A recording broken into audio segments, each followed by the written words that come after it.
Feliz y bendecido día, aprendiendo un curso de milagros. El secreto de la verdadera oración es olvidarte de las cosas que crees necesitar. Pedir algo específico es igual que ver el pecado primero y luego perdonarlo. Del mismo modo, al orar pasas por alto tus necesidades específicas, tal como las ves, y las dejas en manos de Dios. Ahí se convierten en los regalos que le haces, pues le dicen que no antepondrás otros dioses a Él, ni que quieres otro amor que el suyo. Este libro es un comienzo, no un final.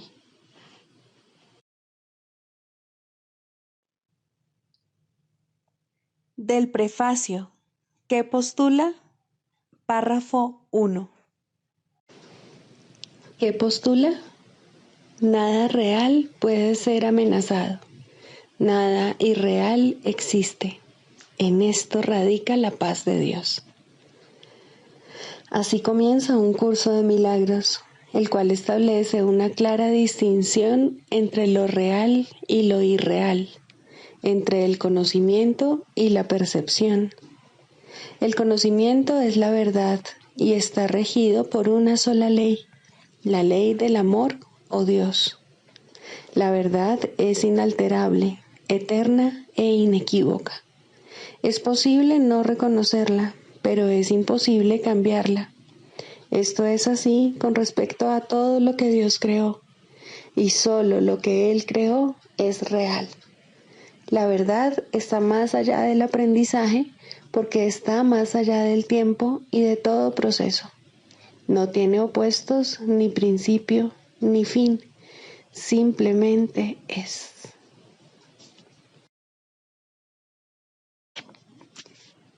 Introducción. Este es un curso de milagros. Es un curso obligatorio. Solo el momento en que decides tomarlo es voluntario.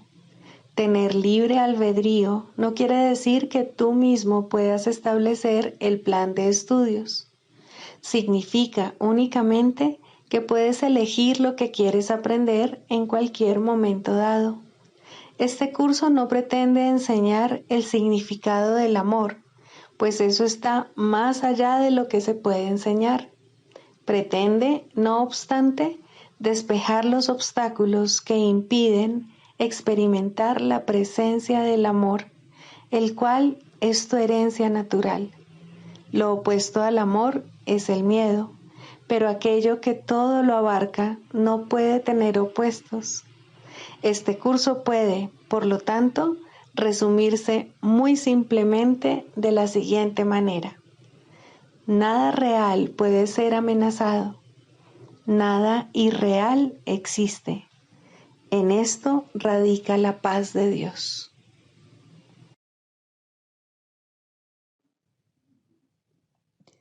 Capítulo 1. El significado de los milagros. Primero, principios de los milagros. Principio 7. Todo el mundo tiene derecho a los milagros, pero antes es necesaria una purificación.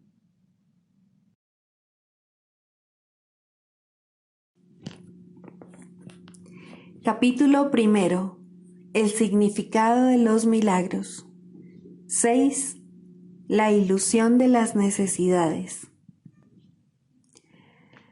Tú que quieres la paz, solo la puedes encontrar perdonando completamente.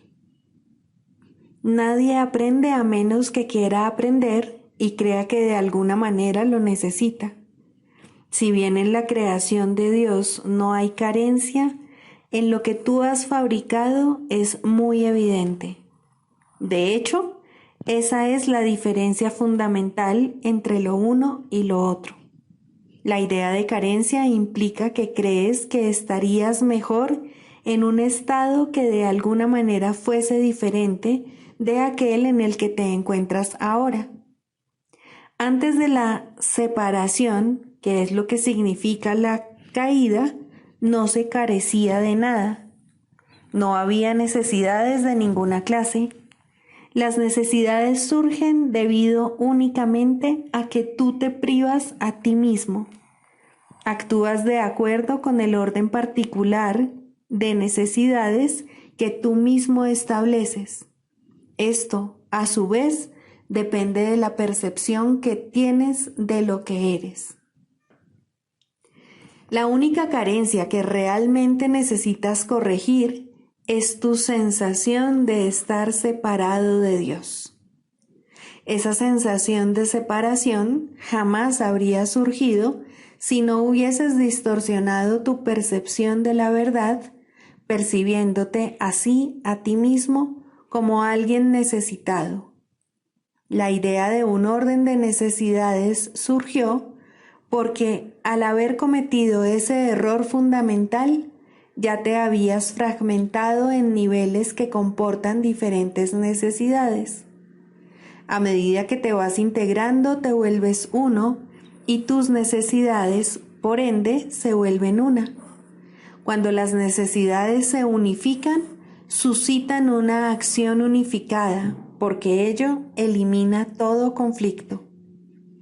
La idea de un orden de necesidades, que proviene del error original de que uno puede estar separado de Dios, requiere corrección con su propio nivel antes de que pueda corregirse el error de percibir niveles.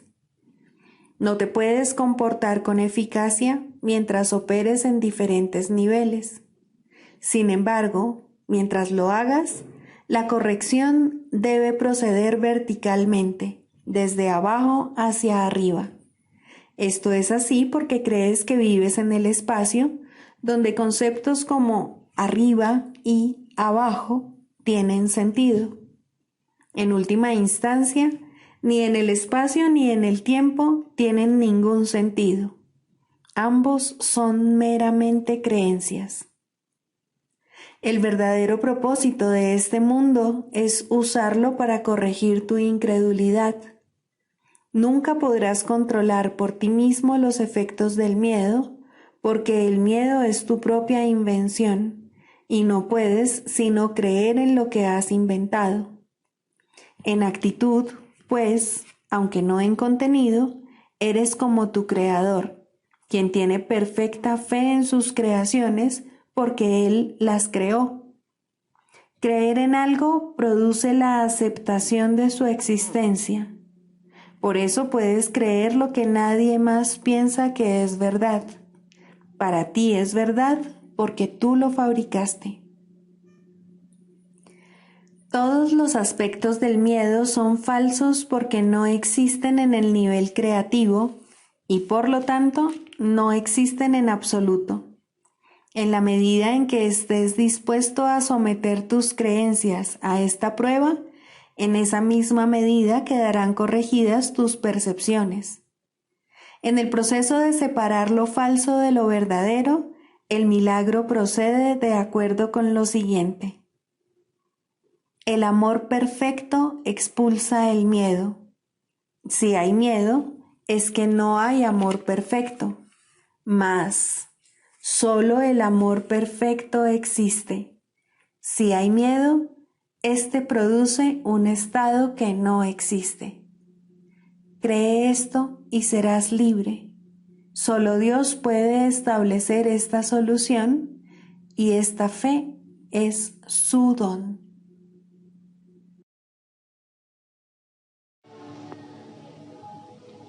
Libro de ejercicios, lección 80.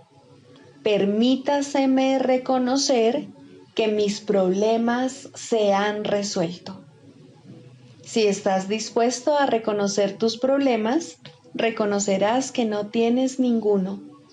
Tu problema central se ha resuelto y no tienes ningún otro. Por lo tanto, debes sentirte en paz. La salvación, pues, depende de que reconozcas que ese es el único problema y de que entiendas que ya se ha resuelto. Un solo problema, una sola solución. La salvación se ha consumado. Se te ha liberado de todo conflicto. Acepta este hecho y estarás listo para ocupar el puesto que te corresponde en el plan de Dios para la salvación. Tu único problema ya se ha resuelto. Repite esto hoy para tus adentros una y otra vez a lo largo del día, con gratitud y convicción. Has reconocido tu único problema, dándole así paso al Espíritu Santo para que te dé la respuesta de Dios. Has dejado a un lado las decepciones y has visto la luz de la verdad. Has aceptado la salvación para ti mismo al llevar el problema a la solución y puedes reconocer la solución porque has identificado el problema. Hoy tienes derecho a la paz. Un problema que ya se ha resuelto no te puede perturbar. Asegúrate únicamente de no olvidarte que todos los problemas son uno solo. Sus múltiples formas no te podrán engañar mientras te acuerdes de esto. Un solo problema, una sola solución. Acepta la paz que te brinda esta sencilla afirmación. En nuestras sesiones de práctica más largas de hoy, reivindicaremos la paz que inevitablemente será nuestra una vez que el problema y la solución se hayan reconciliado. El problema tiene que haber desaparecido porque la respuesta de Dios no puede fallar. Al haber reconocido el problema, has reconocido la solución. La solución es inherente al problema. Se te ha contestado y tú has aceptado la respuesta. Te has salvado. Permite ahora que se te dé la paz que tu aceptación te brinda.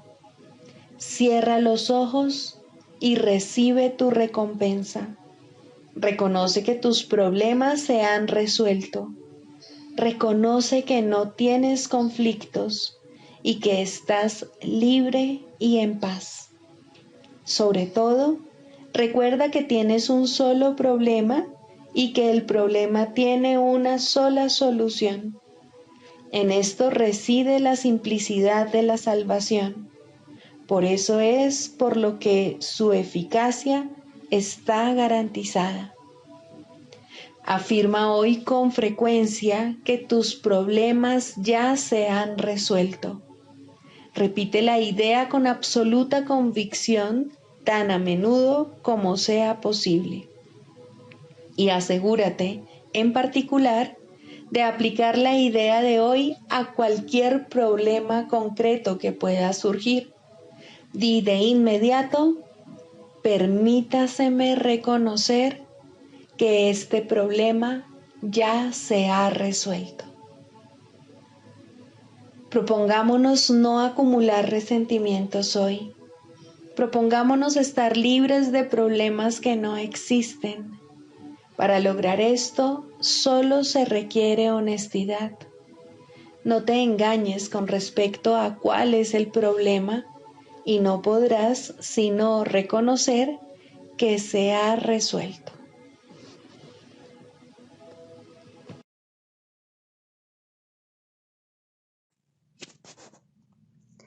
Del Manual para el Maestro, pregunta 4. ¿Cuáles son las características de los maestros de Dios? 1. Confianza. He aquí la base sobre la que descansa su capacidad para llevar a cabo su función.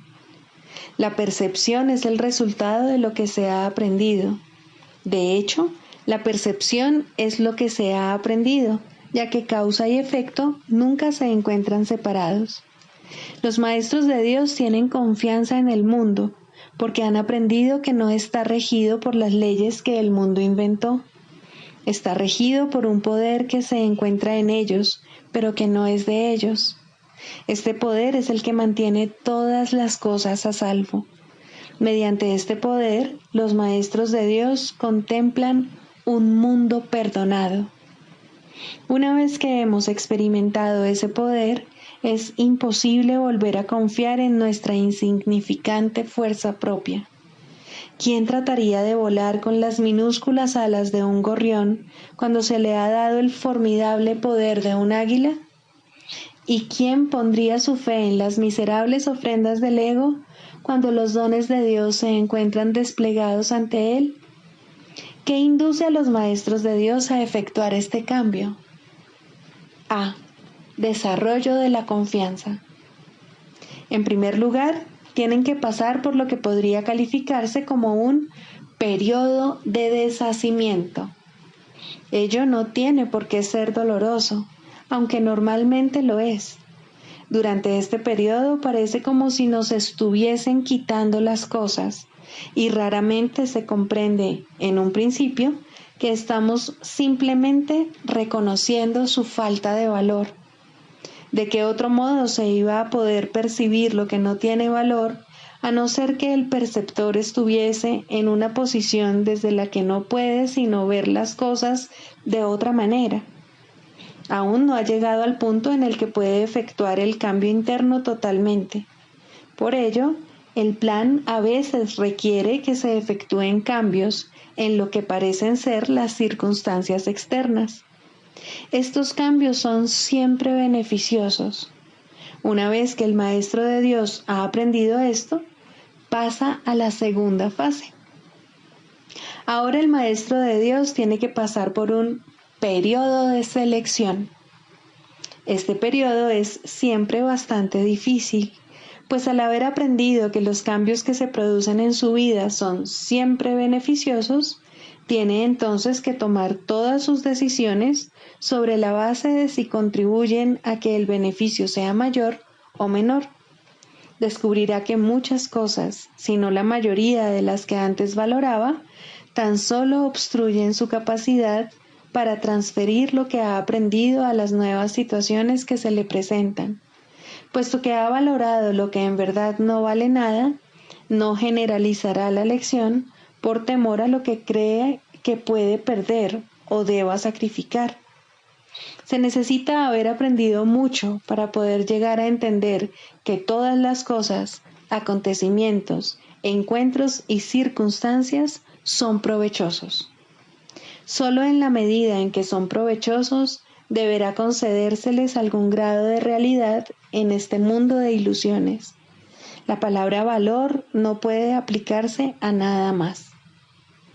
La tercera fase por la que el maestro de Dios tiene que pasar podría llamarse periodo de renuncia.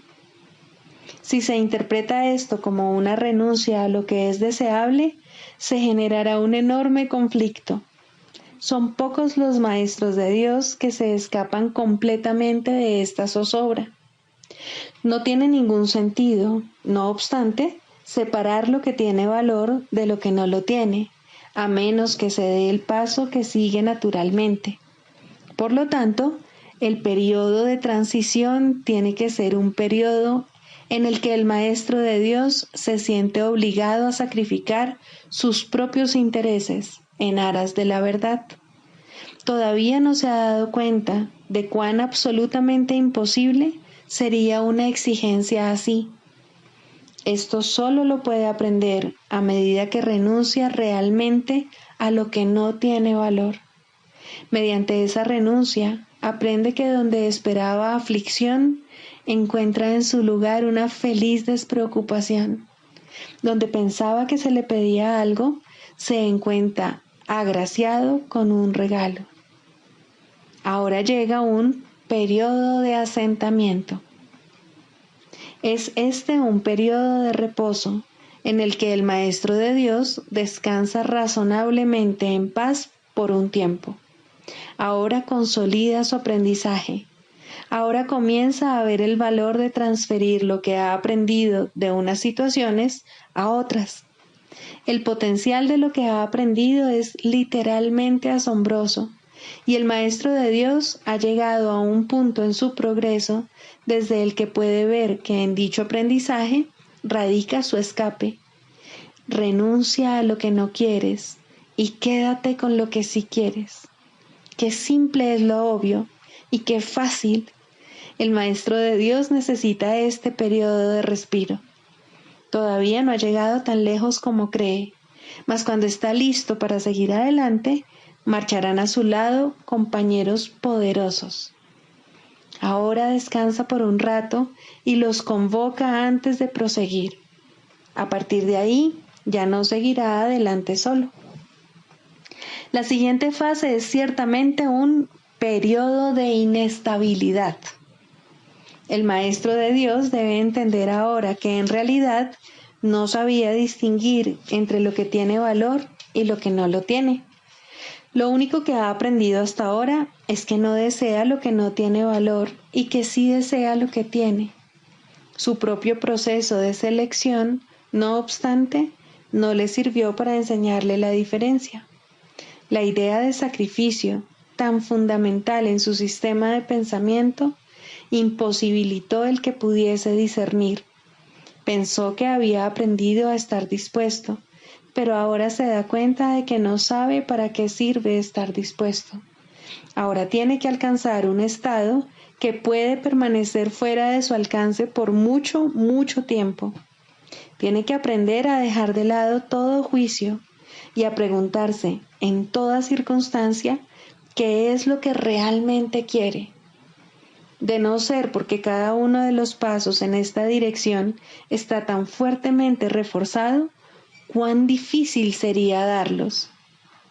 Finalmente, llega un periodo de logros.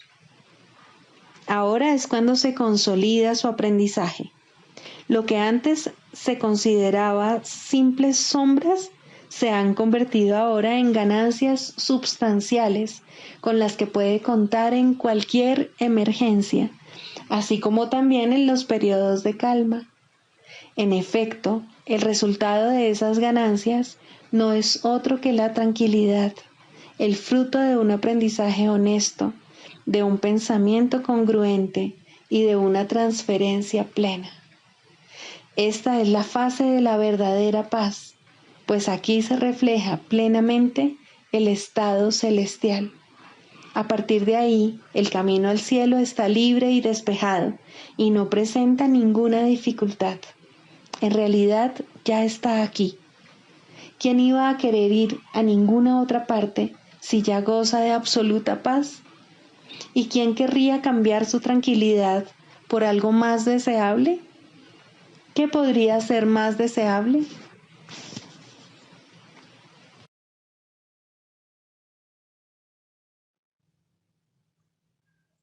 Manual para el maestro, pregunta 21.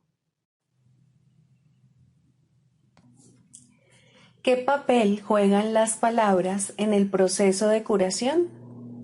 Estrictamente hablando, las palabras no juegan ningún papel en el proceso de curación. El factor motivante es la oración o petición. Recibes lo que pides. Pero esto se refiere a la oración del corazón, no a las palabras que usas al orar. A veces las palabras y la oración se contradicen entre sí, otras veces coinciden. Eso no importa. Dios no entiende de palabras, pues fueron hechas por mentes separadas para mantenerlas en la ilusión de la separación. Las palabras pueden ser útiles, especialmente para el principiante, ya que lo ayudan a concentrarse y a facilitar la exclusión o al menos el control de los pensamientos foráneos. No olvidemos, no obstante, que las palabras no son más que símbolos de símbolos. Por lo tanto, están doblemente alejadas de la realidad. En cuanto que símbolos, las palabras tienen connotaciones muy específicas. Aun en el caso de las que parecen ser más abstractas, la imagen que evocan en la mente tiende a ser muy concreta. A menos que una palabra suscite en la mente una imagen concreta en relación con dicha palabra, ésta tendrá muy poco o ningún significado práctico y, por lo tanto, no supondrá ninguna ayuda en el proceso de curación. La oración del corazón no pide realmente cosas concretas. Lo que pide es siempre alguna clase de experiencia y las cosas que específicamente pide son las portadoras de la experiencia deseada en opinión del peticionario. Las palabras, por consiguiente, son símbolos de las cosas que se piden, pero las cosas en sí no son sino la representación de las experiencias que se anhelan. La oración que pide cosas de este mundo dará lugar a experiencias de este mundo. Si la oración del corazón pide eso, eso es lo que se le dará, porque eso es lo que recibirá. Es imposible entonces que en la percepción del que pide, la oración del corazón no reciba respuesta. Si pide lo imposible, si desea lo que no existe, o si lo que busca en su corazón son ilusiones, eso es lo que tendrá. El poder de su decisión se lo ofrece tal como él lo pide. En esto estriba el cielo o el infierno. Al Hijo durmiente de Dios solo le queda este poder, pero es suficiente. Las palabras que emplea son irrelevantes. Solo la palabra de Dios tiene sentido, ya que simboliza aquello que no corresponde a ningún símbolo humano.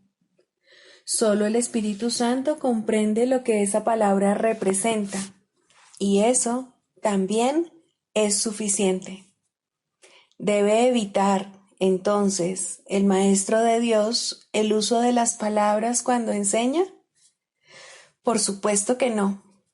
Son muchos a los que aún es necesario acercarse por medio de las palabras, ya que todavía son incapaces de oír en silencio.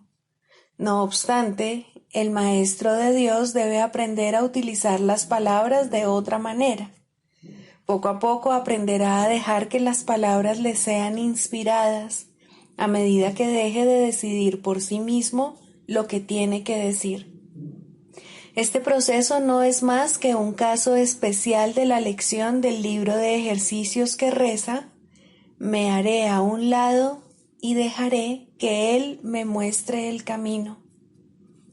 El Maestro de Dios acepta las palabras que se le ofrecen y las expresa tal como las recibe. No controla lo que dice, simplemente escucha, oye y habla. Uno de los mayores obstáculos con los que el Maestro de Dios se topa en esta fase de su aprendizaje es su temor con respecto a la validez de lo que oye. Y en efecto, lo que oye puede ser muy sorprendente. Puede que también le parezca que no tiene nada que ver con el problema en cuestión, tal como él lo percibe, y puede incluso poner al maestro en una situación que a él le puede parecer muy embarazosa. Todas estas cosas no son más que juicios sin ningún valor. Son sus propios juicios, procedentes de una penosa percepción de sí mismo que le convendría abandonar. No juzgues las palabras que te vengan a la mente, sino que, por el contrario, ofrécelas lleno de confianza. Son mucho más sabias que las tuyas. Detrás de los símbolos que usan los maestros de Dios se encuentra la palabra de Dios, y Él mismo imbuye las palabras que ellos usan con el poder de su espíritu y las eleva de meros símbolos a la llamada del cielo en sí.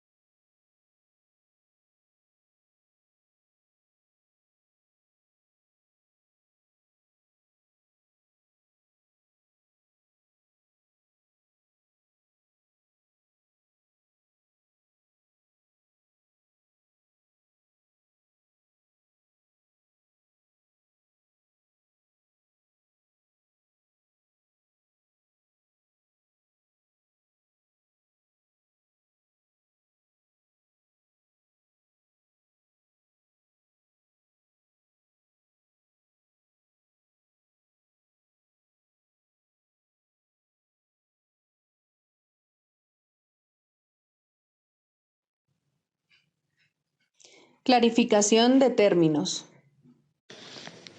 Mente, espíritu. El término mente se utiliza para representar el principio activo del espíritu, el cual le suministra a éste su energía creativa. Cuando el término va con mayúscula, se refiere a Dios o a Cristo, es decir, a la mente de Dios o a la mente de Cristo.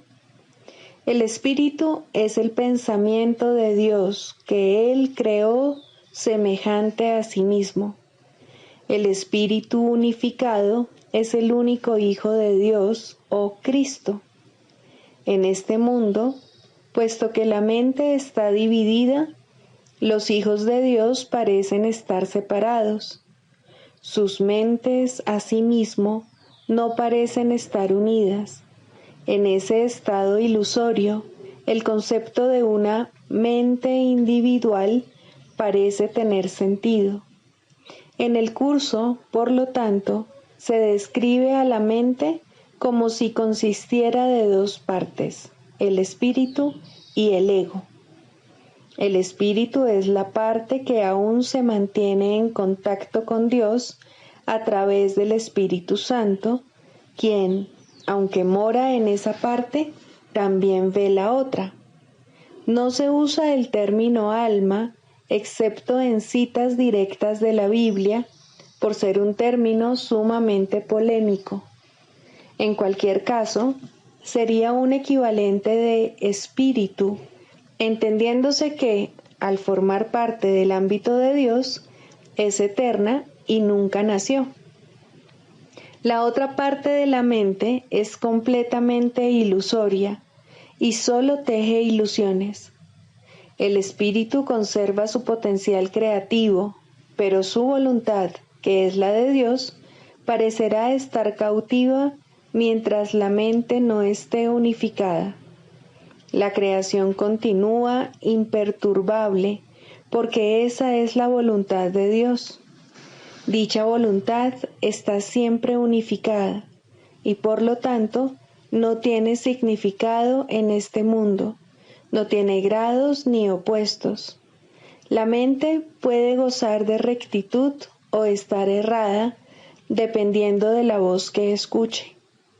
La mentalidad recta escucha al Espíritu Santo, perdona al mundo y en su lugar ve el mundo real a través de la visión de Cristo. Esta es la visión final, la última percepción, la condición en la que Dios mismo da el paso final. Ahí, al tiempo y a lo ilusorio les llega su fin. La mentalidad errada escucha al ego y teje ilusiones, percibe el pecado, justifica la ira y considera que la culpabilidad, la enfermedad y la muerte son reales. Tanto este mundo como el mundo real son ilusorios, pues la mentalidad recta simplemente pasa por alto o perdona lo que nunca ocurrió.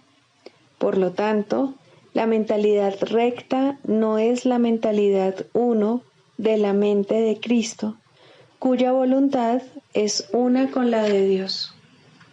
La única libertad que aún nos queda en este mundo es la libertad de elegir, y la elección es siempre entre dos alternativas o dos voces.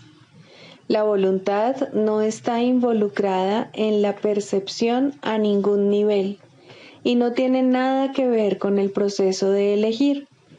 La conciencia es el mecanismo receptor, el cual recibe mensajes tanto del plano superior como del inferior, del Espíritu Santo o del ego.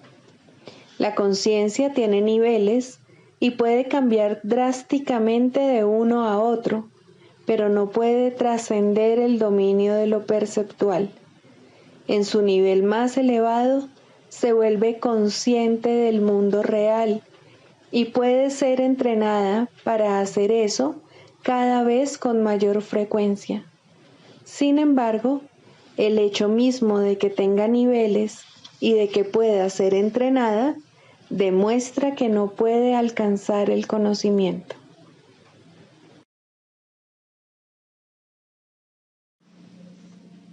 Anexo: psicoterapia, propósito, proceso y práctica. Introducción. La psicoterapia es la única forma de terapia que existe. Puesto que la mente es lo único que puede enfermar, es asimismo lo único que puede ser sanado. Solo la mente tiene necesidad de curación. Esto no parece ser así, pues las manifestaciones de este mundo ciertamente parecen reales. Por ello, la psicoterapia es necesaria para que el individuo comience a cuestionar su realidad. En algunos casos, puede comenzar a abrir su mente sin ayuda profesional, pero incluso entonces es siempre algún cambio en su manera de percibir las relaciones interpersonales lo que le permitirá hacerlo. Algunas veces, no obstante, necesita una relación más estructurada y extensa con un terapeuta oficial. En ambos casos, la tarea es la misma. Al paciente se le debe ayudar a cambiar de parecer acerca de la realidad de las ilusiones.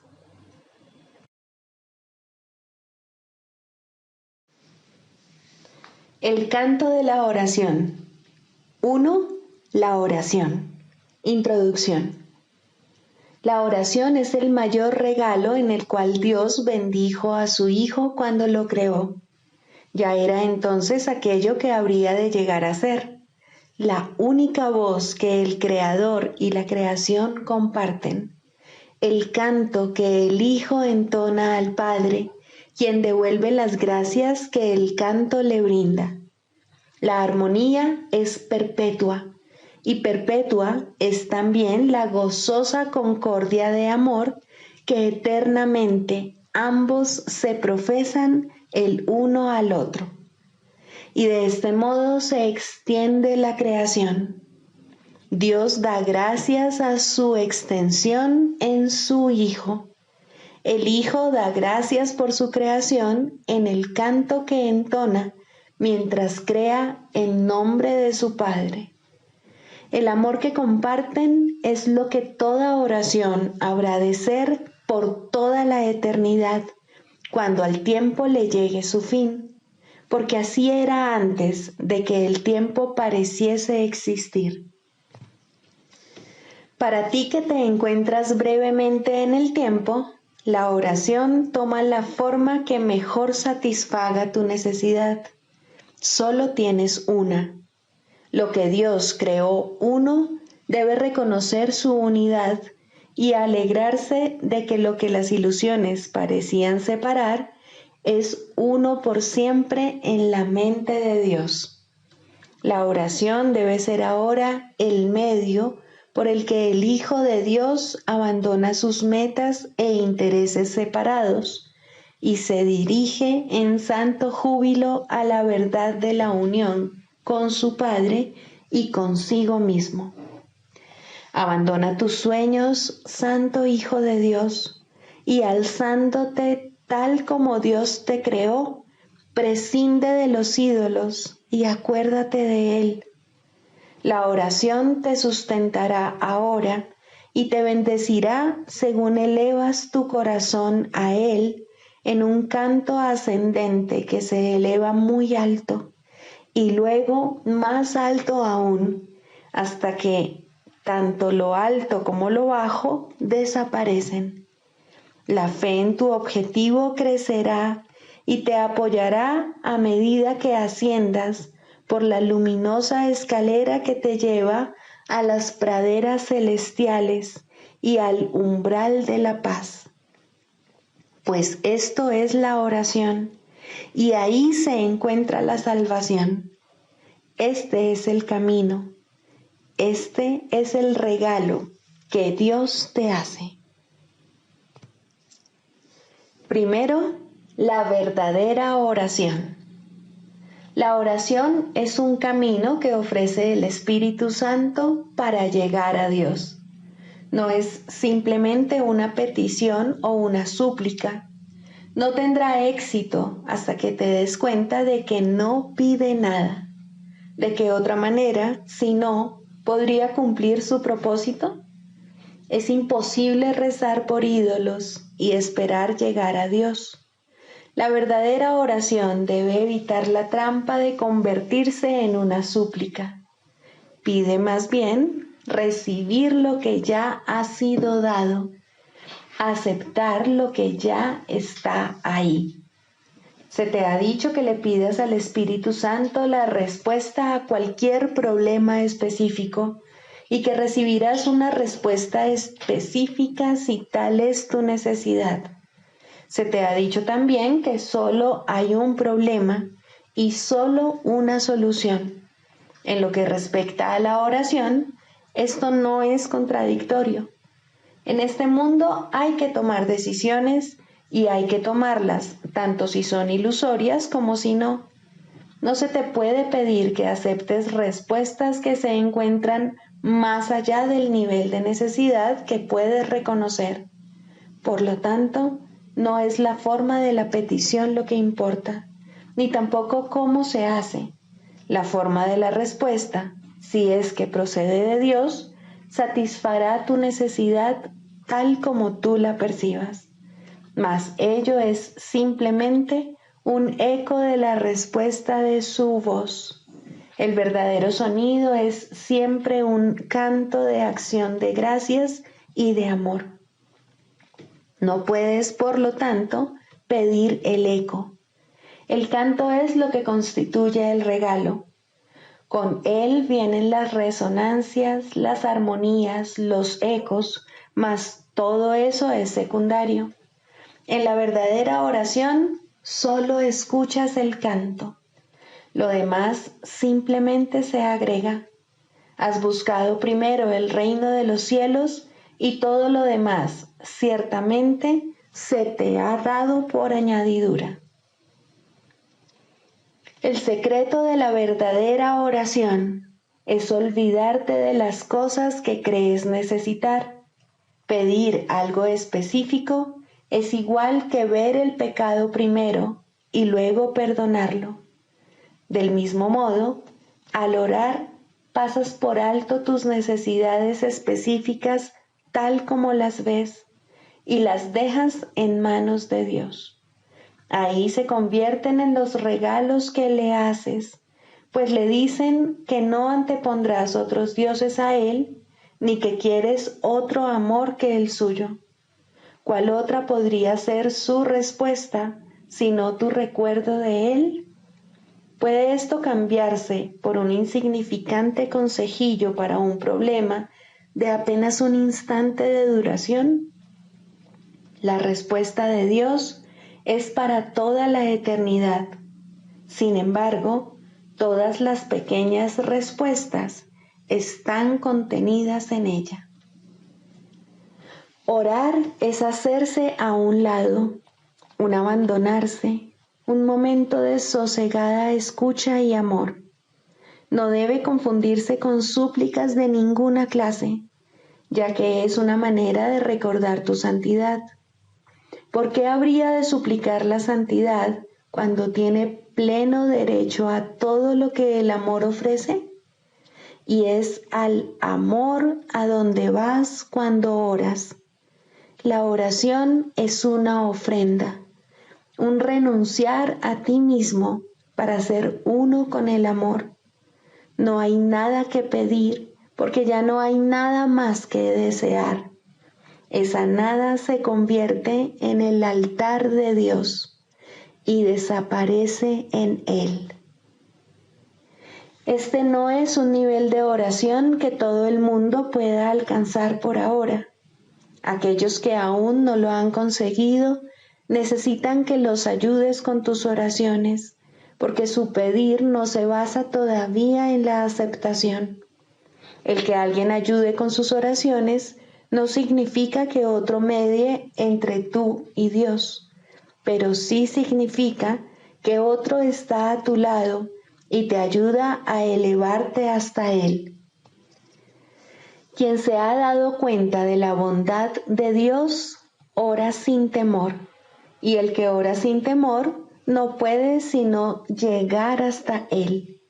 Por lo tanto, también Él puede llegar hasta su Hijo, donde quiera que éste se encuentre, y cualquiera que sea la forma que parezca adoptar. Orar a Cristo en cualquiera es una verdadera oración, porque constituye un regalo de agradecimiento a su Padre. Pedir que Cristo no sea sino Él mismo no es una súplica, es un canto de gratitud por lo que eres. En esto radica el poder de la oración. No pide nada y lo recibe todo. Esta oración puede ser compartida porque recibe por todos. Orar con alguien que sabe que esto es verdad es haber recibido respuesta. Tal vez la forma concreta de la solución a un problema específico se le ocurra a uno de vosotros, no importa a quién de los dos sea.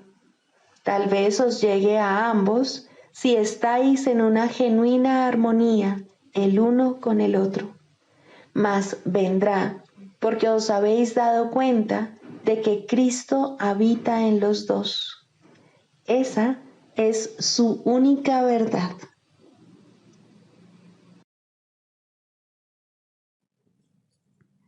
Sigamos a Jesús haciendo del perdón algo tan natural como respirar y algo tan vital como el aire.